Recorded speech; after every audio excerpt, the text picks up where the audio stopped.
Okay, this video is about a question I was asked in an interview recently with Green Amy. She asked me, is it true that older red blood cells are more stiff? And I couldn't help feeling reminded of the question from the Blazing Saddles movie. Is it true that men, I'm not going to go into the details of it. My response to her was that red blood cells are kind of the opposite of men. Red blood cells, as they get older, they get more stiff. But as a matter of fact, low-fat vegan men tend to stay pretty stiff for quite a long time. Thank you very much.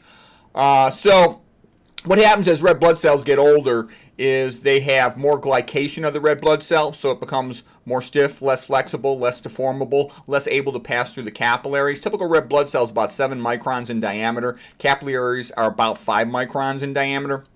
In addition, there's what's called externalization of phosphatidylserine. Phosphatidylserine is a phospholipid. The plasma membrane of all cells are made out of phospholipids. And there's an inner leaflet that is in contact with the cytoplasm and an outer leaflet that is in contact with the extracellular matrix. And over the course of its lifespan, typically red blood cells live about 120 days before they're cleared by the spleen and the splenic macrophages. So over the course of its lifetime, the phosphatidylserines tend to move from the inner leaflet to the outer leaflet. That occurs more rapidly on a high-fat diet. But the point is made, the RBC becomes less flexible, less able to pass through the capillaries as it gets older.